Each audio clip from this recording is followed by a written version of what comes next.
Hey, this is Tracy Lewis with Stuff and Things. It is a beautiful day today up in the Pacific Northwest. We are hanging out way up north in Birch Bay for a couple of weeks.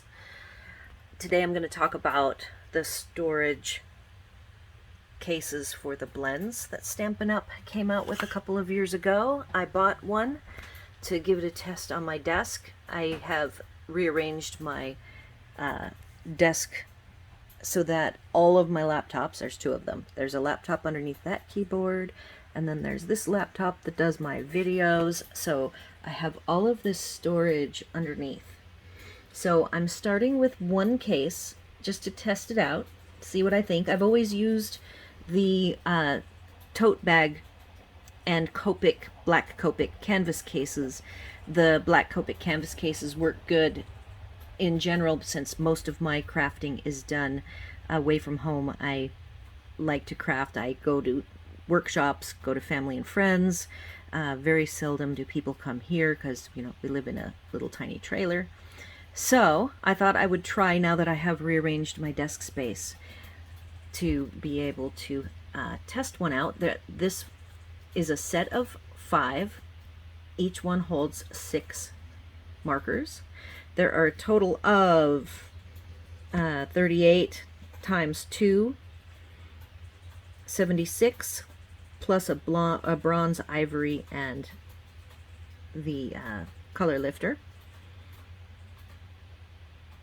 So that's 79 markers. Each one of these holds 36, so you would have to get 3 packs, 3 sets of 5 to hold all of your markers, and markers are always coming and going, so having some extra slots is not a bad idea.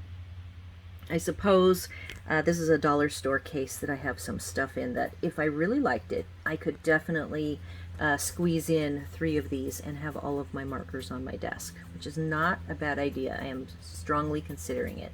So starting off with this case and how it comes packaged, you get let me get this catalog out of the way. You do receive a little baggie with some rubber bumpers that keep it from moving around. It has a little instruction sheet that shows you there's actually a tall rubber bumper and a short rubber bumper, and the tall ones go in the front and the short in the back, because you do have a slight angle to these markers going downward in the back. What I did for labeling these, because as you'll notice, I just picked greens because there are so many greens. So this is greens, browns, and blacks, and some of the colors you can like tell obviously, but others not so much. Like if you look at the 2 sets of grays, how would you really know which ones are which? It's just not something you can just know. So I have already talked about these little removable labels that I get at Walmart. I use them to color code a variety of my supplies just by the color of the dot. But in this instance, you could easily take a dot. I would recommend a narrow or a fine point marker. This is a 0.3.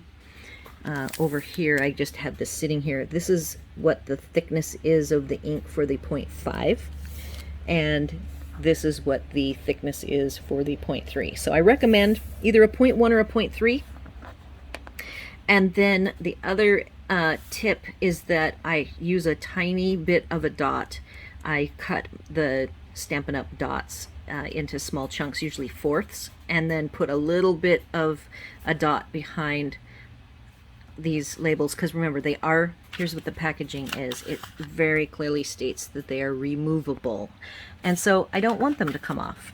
The alternative, should you want to get really fancy and your handwriting is, maybe you don't like your handwriting, is to use a label maker. This is a Brother label maker strip. It's a 0.23, and I'm thinking it is good enough to just do L for light, D for dark, and then the 2 like CCs. That's for crumb cake, and SS is for soft suede.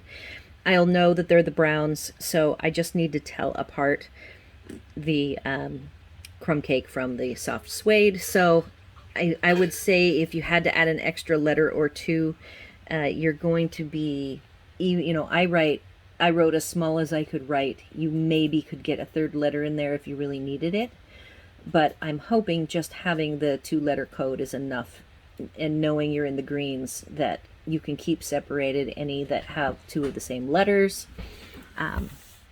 But a third letter is probably doable as well. I also have, so the way I'm going to use the case is exactly as you see here. I'm not going to bother with a top. You can see it's pretty close to the laptop. It's not like I'm going to be able to store anything else, but I did buy, this is for a customer, and I took it out just to show you what the storage topper looks like. There's a flat topper and a storage topper.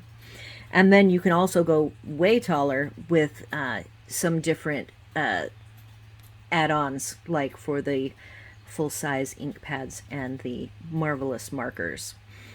This could be used, in this case I just put in the spots because that's what I use, and I was curious how well the spots would fit, and you can easily put 9 in the spots in, but 10 won't fit, and I would not feel comfortable putting them on their ends. That just probably is not a good plan. So that is what the topper looks like. It is very easy to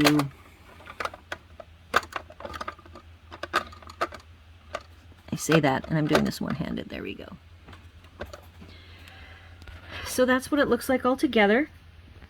Very nice, very cubist. The other tip I have for these is because these are trays, there are 5 individual trays that come apart. If I can show you. I recommend that you either tape with washi. So you could, I guess the point I am making here is that you can have these be really shallow, or you can have them be super tall. It just happens to work that for me, the cube of 5 that come in a pack is the perfect height for where I plan to use them. But I do want to pack them away when we're going to move the trailer. I'm going to need to take these and set them up in some sort of safe travel location. So my plan is either going to be rubber bands, which I think would work really well, to band these together, or I have painter's tape, I have washi tape, and then if I did want to make a commitment, if I figured that this was going to be a pretty solid arrangement, having all 5 grouped together, I would go ahead and go with Gorilla Tape. So I think that's all I got for you on this. If you have any questions, comments, or suggestions, go ahead and leave them on this video or over on my blog, where I will have the full supplies that I have talked about today listed. And thanks for watching.